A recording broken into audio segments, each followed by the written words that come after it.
Hello everyone, it is Joe here from OmniPoke, the channel that brings you guys everything Pokemon, and I've just returned from the Pokemon World Championships in San Francisco. It's all been concluded. I did terribly, thanks for asking.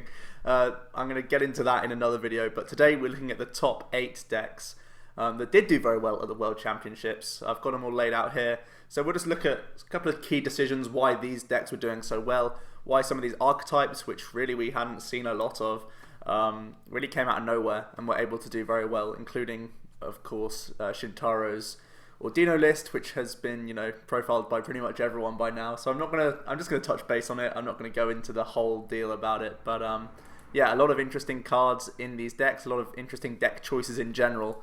So this should be good reading, even though the season is now over. None of these decks will likely remain the same next season.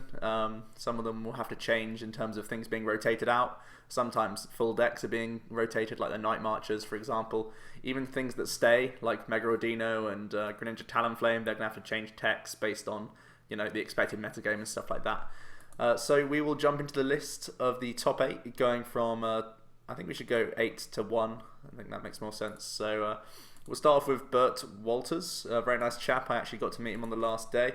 And he was playing Greninja Talonflame. And this is an archetype, really, that sort of took me by surprise personally. In my playtesting, we hadn't really clocked on to the Talonflame being the viable and the best option for the Greninja player. But when you actually look at the logic behind it, it's very simple. The main ways that Greninja would lose its games is because it falls too far behind early on in the game. So having a 130 HP Pokemon is phenomenal for stopping that. If you're able to start Talonflame, you are such a powerful deck. You're in such a great state in terms of board position because you have this high HP. You have free retreat, which is also great. So you're, again, the best starter in the deck because you can easily move into a Froakie, only needing 1 energy to attach to that, rather than needing 1 to retreat the Talonflame. In the past, if we didn't lead Froakie, we would have to retreat, like Jirachi or even Remoraid if you were playing Octillery. So Talonflame really, really fantastic, and that's not even, that's before we even touch base on its attack. Aero Blitz solves a lot of problems. You can do for 1 colorless energy the 40 damage. This again is one of these things that really can't be underestimated. I was playing a dark deck, and when I came up against Simone Soldo, who made day 2 with a similar list, he was using Aero Blitz against me, and it was really, really strong because I would always pressure Yveltal EX as quickly as possible because it was like the best thing in my deck that I had. But even that initial 40 can really make numbers a lot nicer with Giant Wall Shurikens and other Shadow Stitchings and whatever else, Moonlight Slash, in the following turns. So that small bit of poke damage can help out reduce the HP of high EX Pokemon if Greninja's up against those, but also it can help you attack things like Joltik and Pumpkaboo. Even if you're not getting the knockout on them, you're getting a bit of extra damage here or there so that Shurikens can add up later on. So in terms of the damage, that's really helpful. But of course, you're playing the Talonflame for the effect of Aero Blitz. You get to search the deck for 2 cards and put them into your hand. Really, really strong. It really is amazing. Like, under item lock, you don't really care because you have Talonflame. You can just, find your Rough Seas if you're up against Trevenant, which, by the way, really did not show up at Worlds. Which is a shame because I played Dark. If you're up against, all sorts of different things you can just find. If you're up against Night March, you can find lots of Bursting Balloon. All your little one-off techs, you can just dig them straight away for the Talonflame, via the Talonflame. Obviously, in general, you're just going to be making sure that you can guarantee Frogadier the following turn and get that duplicates going. So if you go second with this guy, you get a huge bonus against like item lock and stuff. You can keep him in the active for as long as you like, just while you set up and protect your Froakies. Force Lysanders from like turn 2. It really does give you a lot of protection. So this little inclusion makes the Greninja archetype so much better when you start it. So it's one of these things where I really overlooked Talonflame as a lead, which is a real shame for me. I think I first picked up on it reading a 6 Prizes article. I think it was Brandon Cantu. But at that point, I was in Spain on my holiday, so I couldn't start testing, which is a shame for me because I really would have loved to have played a deck like this if I had had more time to test it. But there we go. So yeah, the Talonflame alone just makes the whole archetype way more viable. Nothing else that interesting. The 3-3 split seems fine. We'll look at Cody's list, who came second. He played 4 Talonflame, 3 Froakie.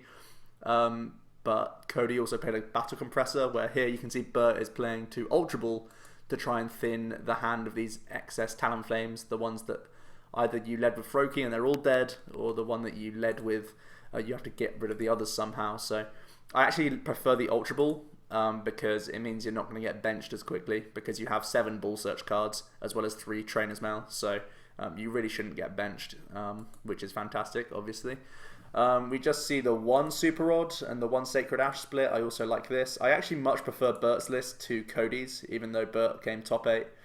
I think if I was to play either of the 2 lists, I'd play Bert's.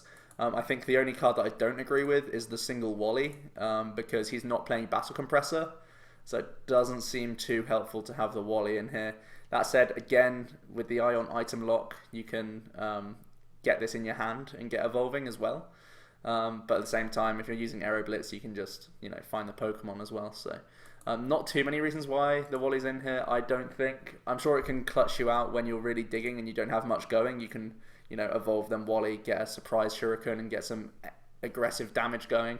But I think it's just a one-off. I don't think it's too viable. I would probably switch it up for a 4th N or something like that. Maybe even a 9th Energy. I know Cody played a full 10 count of Energy, although he did play Splashes. So that's something to consider. Maybe just the 1 Splash Energy could get thrown in here. So yeah, I think other than that, I think it's a pretty much perfect list. Really, really smart list and great play for both day 1 and day 2. I believe Bert made it through the grinder, so you can see did really, really well. And this is, one of the 2 Greninjas that made the top cut, so it definitely has a lot going for it. The Talonflame fixes a lot of issues that the Greninja used to have. Let's move on to Brad Kershaw. He was playing a straight Night March, one of the 2 Night Marches that made it to top 8. You can see the list is fairly standard, but at the same time there's a few decisions which is pretty rare. First of all, love the 3 count of Shaman. I believe most people changed back to a 3 count rather than 4, just because they're mirror focused. I think 3 was definitely the correct play for Worlds. One thing that we don't often see is 2 Mew. Normally it's either 0 or 1, never really 2. So seeing the 2 count is quite surprising, especially because Brad was also playing 2 Hex Maniac. Again, it's one of these cards that you normally see as a one-of. So if you're assuming that he's going to be hexing a lot, early turns, you can go for the hex in mirror. That can be really good. You can just hex things like Vileplume, things like Trevenant. It's a fantastic play, but it just seems kind of counterintuitive when you're playing a high count of Mew. Maybe I would go down to the 1 Mew and keep the 2 hex, or vice versa, depending on playstyle. So I'd really love to, find out his decision-making process of having a high Mew as well as a high Hexmaniac count. Beyond that, I think the 2 Lysanders are correct. I think everything else is pretty standard. Again, one of these 2 slots, either one of the Mew gets cut or one of the Hex gets cut just for that 4th male. I mean, it's an easy thing to do just to have this 1 extra consistency card. Maybe he was, fine without the added consistency, because there were a lot of non-EXs in format that you didn't have to extend all that much in many matchups. You can get away with 3 male quite a bit. So maybe that's sort of the reasoning behind it. You didn't need the full 4 Trainer's Mail. But that's really the only thing I can question. Everything else in the list seems pretty perfect. I would say 59 cards again, just like Bert's.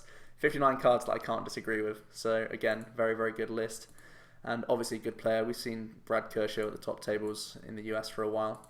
Looking at the other Night March list, this is Luca Schuster, the Pokemon TCG Austria YouTuber, and obviously a great player. He made day 2, I believe, just through winning throughout the season. He's playing the Vespiquen build of Night March. Interestingly, you see he does go back to 4 Trainers Mail and has no Unknown in here, so a bit more aggressive than the list we saw at US Nationals. Additionally, you see the inclusion of Special Charge again. So did Brad. He also had Special Charge, so a lot of players were backing it up, thinking it was very good. And it's proving it here, so very, very cool. Again, not much I can question. The single Lysander makes me a little bit nervy, but I don't see an obvious cut anywhere. Beyond that, I think the list is pretty solid. I'd love to, again, hear his thoughts on the no unknown Ford Mail. Maybe because he had the lovely bit of hindsight from going straight into day 2 that he saw that there was not much Trevenant, not even much Vileplume. So he could be cheeky, go for these Trainers Mails, be a bit more greedy against things like mirror matches, because he didn't think he'd get punished as much, which makes a lot of sense. So again, a list that I think is a perfect 60, I think. it's awkward. The Lysander makes me really cringe, but it's kind of a player preference thing. I guess because you have the N anyway. That's also an out against Mirror, but I would love 2 Lysander. Beyond that, like, I say I'd love 2 Lysander, but I still say this is a perfect 60 because I don't see any obvious cuts. So yeah, very, very strong list. I can see why this did very well. Next up we have Gustavo Wada. He was playing a metal deck, which again is one of these decks. We saw Greninja at US Nationals. Just to put this into perspective, it performed worse than Medicham Carbink, okay? And metal was also performing terribly at US Nationals. So great to see the Brazilian come in here and prove that metal is still very viable. We see that he's playing the full 4 count of both Bronzong. I mean, you know, the thick Bronzong count. None of the Fates Collide Bronzong, all metal links, because we do, of course, have Magina from Steam Siege to help us out against the likes of Trevenant, which, again, I must stress, it did not show up at Worlds pretty much at all. I don't think anyone made it through day 2 with Trev. Maybe someone can correct me on that, but I don't think anyone did. And it just wasn't around the tables much. I know a handful of people picked it, but the amount of Talonflame Ninja and the amount of Aquabox was huge. I think Aquabox was like the second most popular deck that was played at Worlds, and I really didn't think that was going to be the case. So yeah, Metal actually has a pretty handy time against Aquabox because they rarely play Hex. If so, it's a one of, and you can just out-hit them basically, which is pretty cool, especially with the 2AZ, because Aquabox is always trying to either target Shamans, which you can remove from the board, or they're going to be 2-hitting things like Genesect, and you can, again, AZ up, Metal links a bunch on, and reattach and go. So you can see how it definitely beats the likes of Aquabox. I think the 2 Aegislash, the 3 Fury Belt makes it awkward for Night March. They have to hit, you know, a lot of things in the right sequence. They need to be hexing you a lot. So pretty awkward. Again, you've got the 2 Cabalion, which is another introduction from the latest set. Revenge Blast is pretty handy at cleaning things up. Again, in these EX versus EX matchups, you can, you know, Lysander up a Shaman with this guy quite handily, and they're forced to deal with it. As a non-EX, it skews the trade in your favor, which is pretty cool for you. Obviously, again, against Night March, we have the Bronzong Break as a one-of in here. So initially, we're going to try and force the opponent to commit a lot of Night Marchers by having Fury Belted EXs. Hopefully, it's the Aegislash, so again, they need to be hexing you. And then in the mid to late game, we're going to clear things up with Metal Rain. Anything stuck around, maybe we can get a Pumpkin and a Joltik at the same time and do very nicely. So pretty cool option for you. In terms of items, nothing too different from Simone Zucchelli's list that we saw do well in Italy. We see the high count of 4 Max Elixir, just the 10 basic energy, which I actually think is a correct call, because you really only need to hit like 1 or 2 Max Elixir. I think in testing and stats wise, I'm not sure if it's better to do 3 Elixir 11 energy to have a higher chance of getting the 3 working than having the full 4. I guess it's one of those things that I'd have to number crunch. I don't know it off by heart right now. But that might be something that you'd have to tinker with. I'm not too sure, because I remember Simone played like 12 basic energy and 3 max elixir, so I'm not too sure on the percentages. That might be something I have to look up, just for my own peace of mind. But also there's the single battle compressor, which I think is cheeky. Getting away with just the 1 is fine. There's again just the 1 count for the Skyfield. Skyfield's often been the choice for metal players because you need to have a thick amount of Bronzors on your bench, you know, 3 of them hopefully. Basically you use Shaman to get yourself into a good position. Then most of the time your opponent has to play their own stadium, so that's a way that you can get your own Shaman off the board and keep all those Bronzors around. So pretty good stuff as a one-of, and just being a counter stadium in general. Nothing too crazy about this list at all. Very, very simple and pretty effective, I would say. Next up we have Ross Cawthon. He's once again done well at Worlds, and once again it's with a pretty wacky deck. It's going to be a Vespiquen variant, but one that we really haven't seen much of. I've seen, obviously, Yveltal Vespiquen has been a deck that I've piloted quite a lot this season, but never just on its own. I think it's pretty interesting that he's playing just a 22 count of Pokemon. This is something that really took me back when I first saw his list. I was like, wow, that is so cheeky. Such a low count. That he really, really did well. And I think the biggest reason is the 1 Malamar EX that he has. The one Malamar EX means that every now and then, if you're up against something like a Mega, you can just send it to sleep, right? Send them to sleep so that they can't, return a KO, make it awkward for them to keep attacking your Vespi. So you can 2-hit something without, losing a prize or losing an attacker, which is pretty cool for you. Additionally, the Hyper Hypnosis means that you have an out against things like Glaceon EX. Otherwise, the deck doesn't really. You could think just throw in a Ranger, but with only 22 Pokemon, it's actually hard for you to hit that amount, especially if they have Fighting Fury Belt in the mix. So much safer to have the Malamar, I would guess.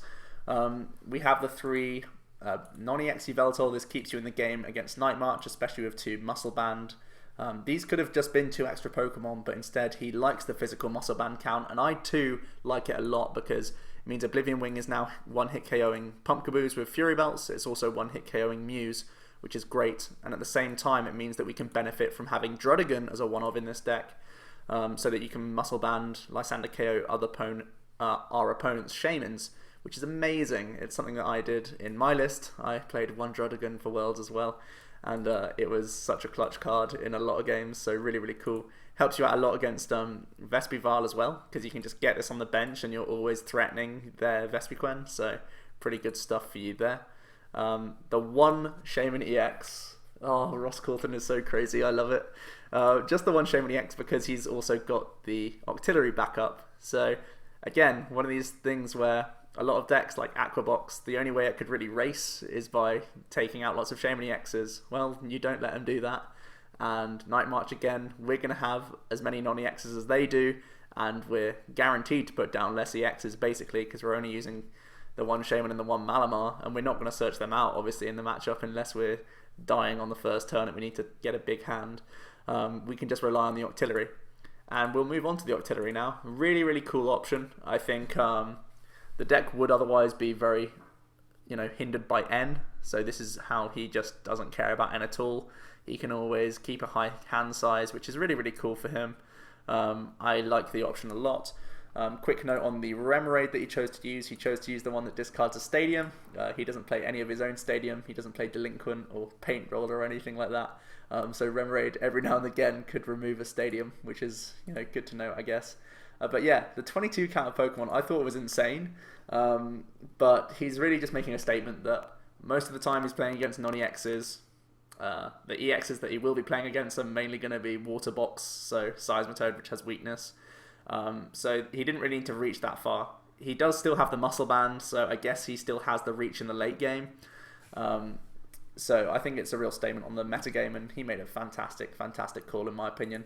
The items, no puzzle in here. Instead, he's got the Recycle of Revitalizer and Special Charge, which is very cool.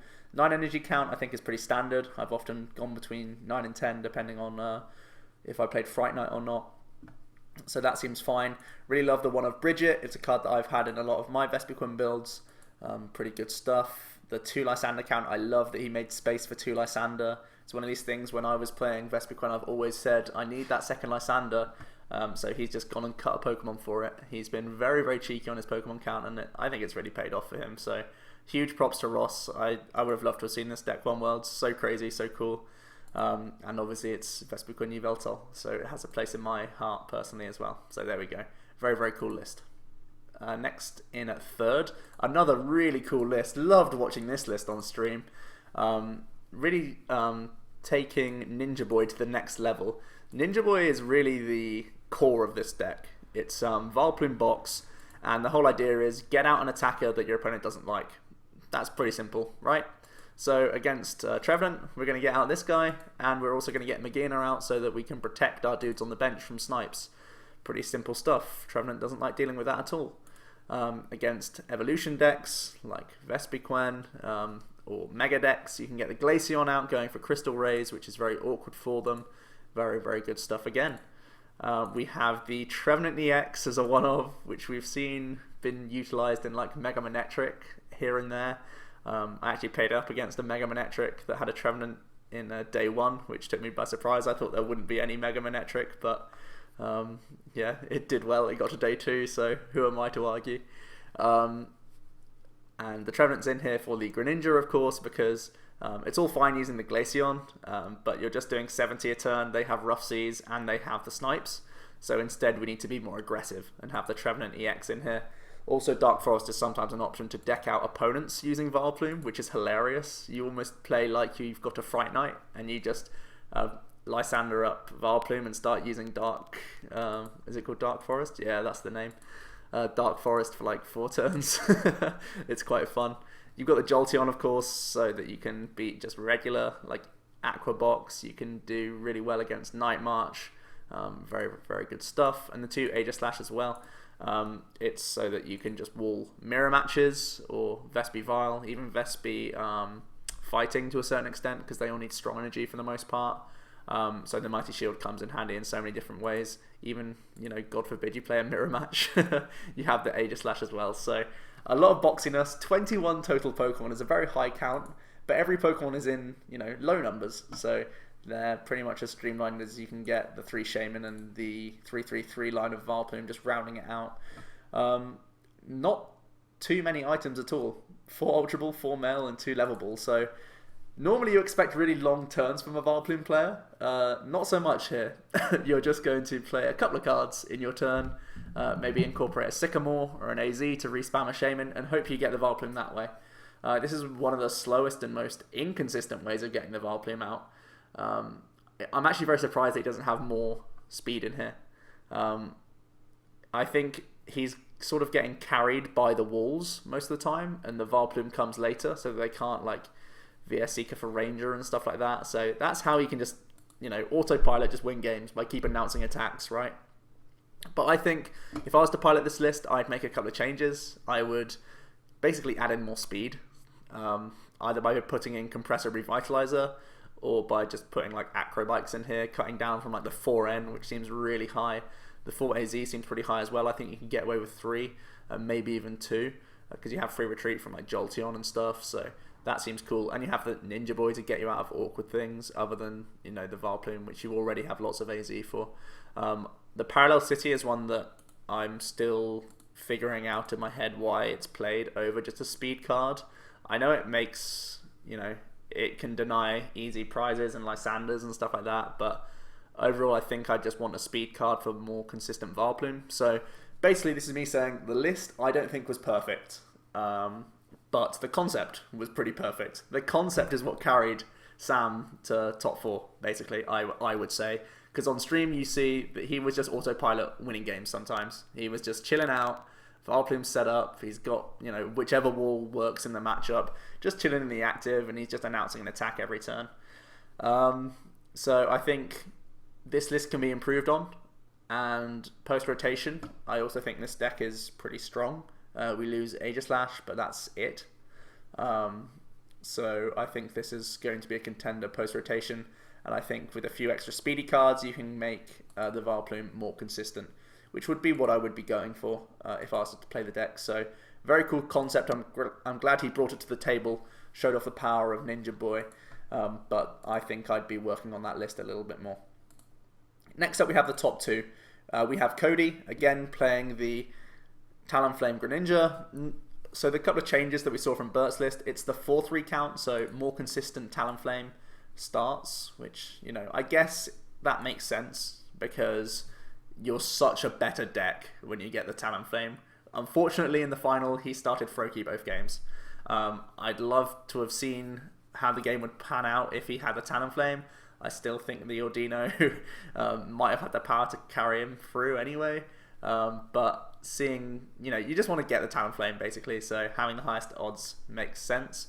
Very surprised that he played 2 Splash Energy as well as 8 Water. It's the highest count I've seen in Greninja for a while. And I'm especially surprised that it's a 2 count rather than a 1 count, because of course he is playing with Talonflame and he wants to attack with it, so Splash Energy is not a valid target because it's a colourless Pokemon. So with 2 Splash, 2 Super Rod, obviously he's never going to run out of Greninja, so that's something I'm sure he would have had in mind.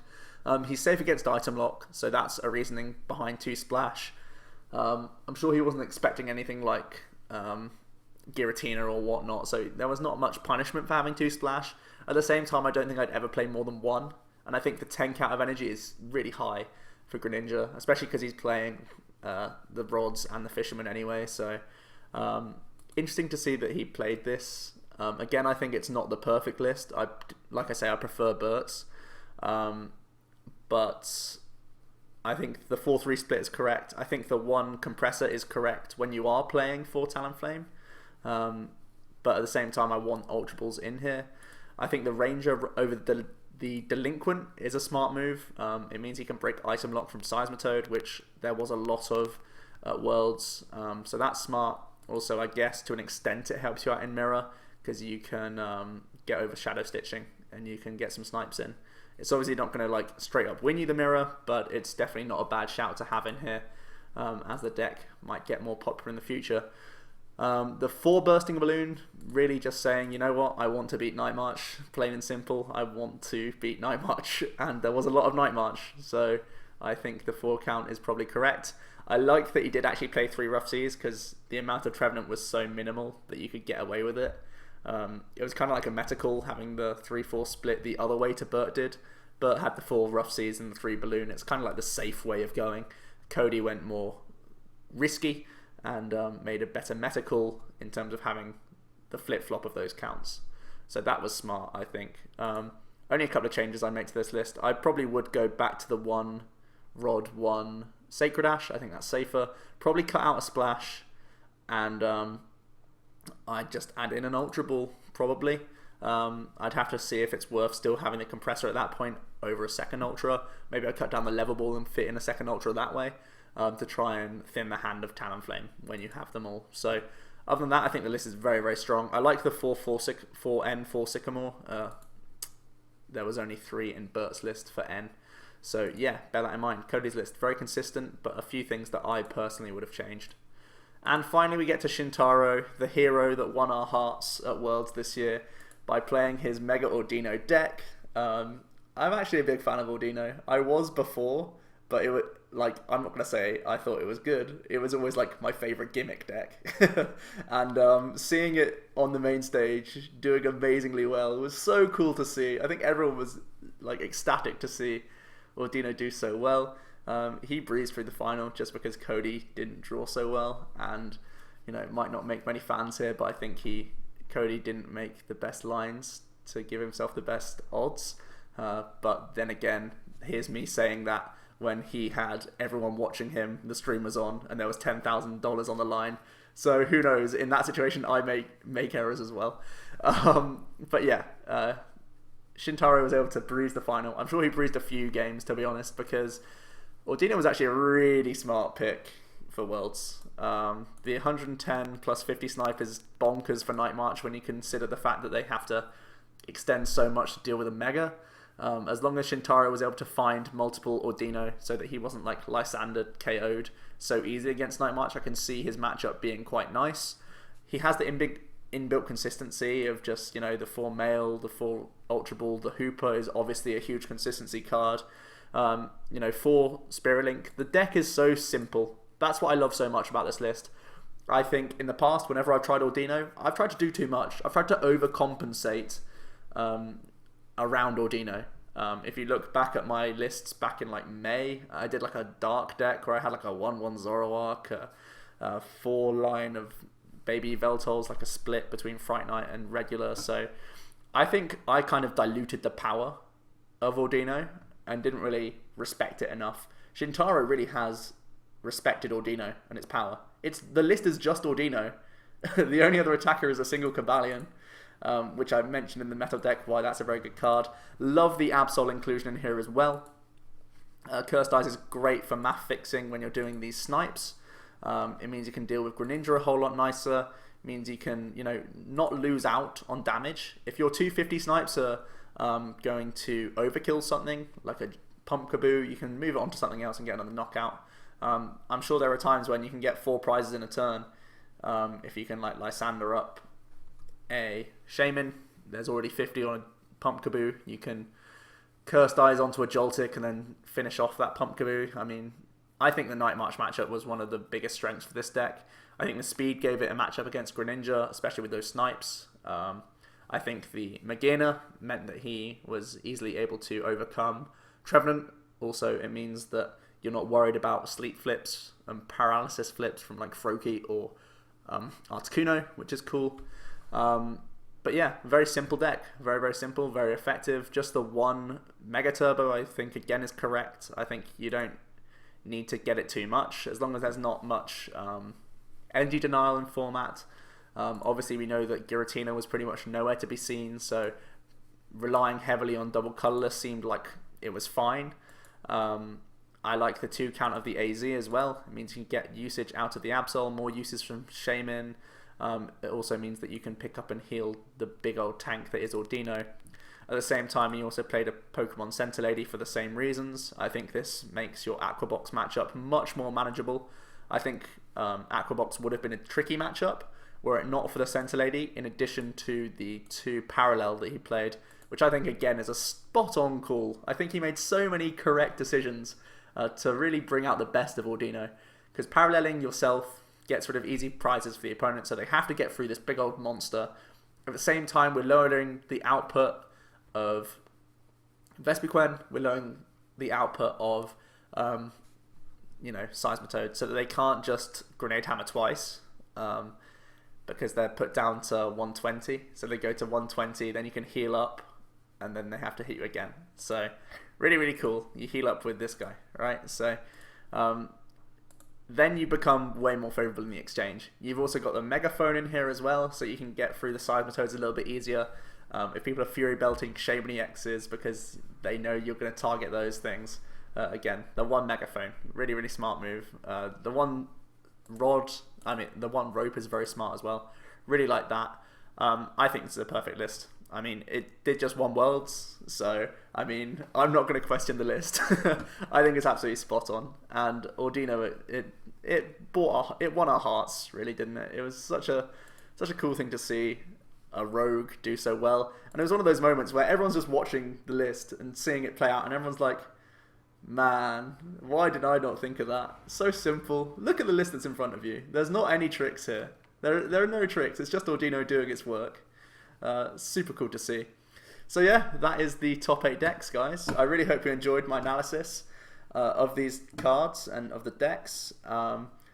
Next video, it's going to be my own Worlds run, my own deck, a bit of talk on matchups and just the day in general, because it was my first Worlds experience. It was going to be good to share that with you as well. So if you did enjoy this video, please leave a like and get involved in the discussion down below.